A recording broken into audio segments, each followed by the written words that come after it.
तेव्हा कोयना परिसरात जो काही पाऊस पडला त्या सगळ्या पावसाचा आढावा घेतला आमच्या प्रतिनिधीने।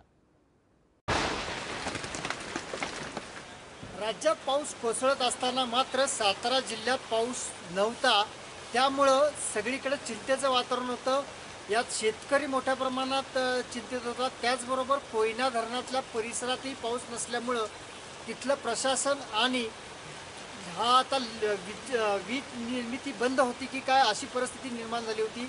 मात्र गेल्या 48 तासात चांगल्या पद्धतीने साताऱ्यातल्या या महाबळेश्वर आणि कोयना परिसरात पाऊस कोसळताना पाहायला मिळतोय। आपण पाहतोय आता की आपण या महाबळेश्वरच्या एका चौकामध्ये आहोत। या ठिकाणी मोठ्या प्रमाणात मुसळधार पाऊस कोसळताना आपल्याला पाहायला मिळतोय। लोकही आनंदित आहेत। मात्र हीच परिस्थिती जर राहिली तर कुठेतरी कोयनेच्या धरणाला दिलासा मिळू शकणार आहे। महाबळेश्वरच्या परिसरात जो पाऊस पडतो कोसळतो तो हा कोयनेचा बॅकवॉटर म्हणून ओळखला जातो। त्या कोयनेच्या धरणामध्ये याचाच पाणीसाठा त्या ठिकाणी पाहायला मिळत असतो।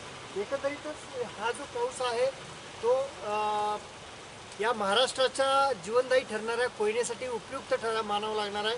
मात्र निश्चितच हाच पाऊस कायम अशाच पद्धतीने पडत राहो असंच इथल्या स्थानिकांचं म्हणणे आहे। कॅमेरामॅन ध्रुवासह राहुल तपासे, एबीपी माझा, महाबळेश्वर, सातारा।